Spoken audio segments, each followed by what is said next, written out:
Konnichiwa, a day in my life as a trainee dito sa Japan. Linggo ngayon at pasukan na naman bukas, kaya tara, samahan niyo akong mag-prepare ng pagkain ko sa isang linggo.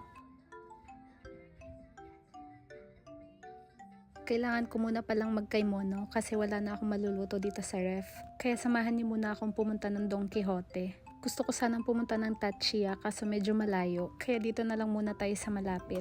Pagkalabas ko dito sa gate, dumiretso na ako sa parkingan ng mga bike namin. Malapit lang yung Don Quijote pero magbabike pa din ako para meron akong mapaglagyan sa mga bibilhin ko. Baka kasi madami akong mabili. Ang bigat din kasi pag maglalakad lang ako pa uwi. Pagpasok ko dito sa grocery ay dumiretso na ako sa mga kung ano yung kailangan ko. Syempre itlog at saka kumuha na din ako ng spinach. Plano ko kasi boiled egg at blanch na spinach sa breakfast. Kumuha na din ako nitong nakapak na gulay. Plano kong gawing chop suey.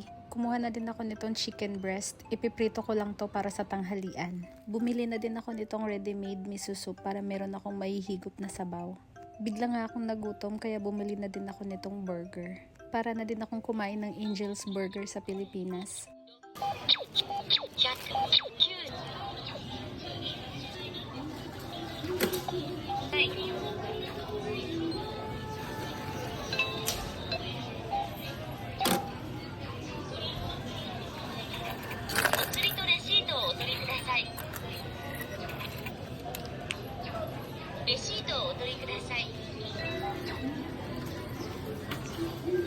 Fast forward, nakauwi na ako dito sa dorm at kaya prepare ko na yung mga lulutuin ko.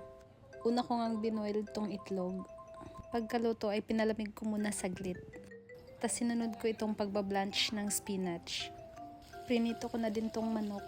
Nagluluto pa lang ako ay natatakam na ako. Parang gusto ko na tuloy kainin lahat. Ayan at saktong naluto na din tong rice ko. Sinalin ko na dito sa baunan. At huli ko nga niluto itong chop suey. Ito yung magiging dinner ko. Tada! Ready na yung 1 week meal ko. Yun lang. Thank you Lord sa araw na to. Salamat sa panonood. Sana samahan niyo ulit ako sa susunod. Matane! Bye!